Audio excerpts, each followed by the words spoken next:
Kumpiskado ang 2 milyong pisong halaga ng nakaw na diesel na iniimbak muna bago bote-boteng ibenta sa mga probinsya.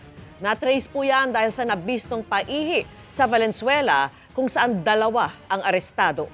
Nakatutok si June Veneracion. Pinara dahil sa sirang headlight ang truck na ito sa Valenzuela City.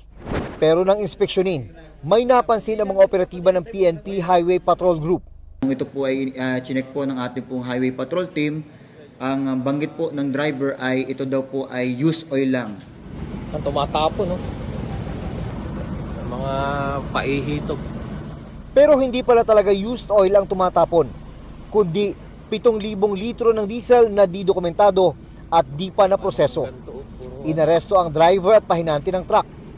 Sa investigasyon, itinuro nila ang isang compound sa San Mateo, Rizal, kung saan nila dadalhin ang mga container ng diesel. Pa-search. Tao po! Tao po! Tao po! Tao po! Katokin mo nga yung mga yan. Tao po! Katokin nyo nga kung may mga laman.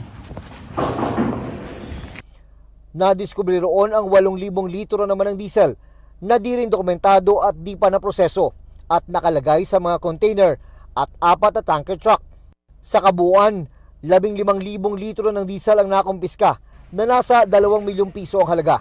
Lumalabas ding bagsakan ng mga hinihinalang nakaw na diesel ang compound mula sa iba't ibang bahagi ng Metro Manila. Mula roon ay dinadala ang diesel sa mga probinsya at bote-bote kung ibenta sa mga gilid ng kalsada. Imbakan na lang mismo itong 4 na tanker. Talagang paihi style na lang siya, ginigripuhan na lang. Afterwards, ibigay para ilipat sa mga bareles. Mabilis na ibebenta ang diesel dahil mas mura ito ng 30 hanggang 50% kumpara sa mga ibinibenta sa mga gas station. Ito turn over ang mga ito sa Department of Energy. Kung ito po ay hindi na prosesong maigi at hindi po dumaan sa DTI, sa DOE, maaari po makapinsala po ito sa kanya-kanya po nating mga sasakyan.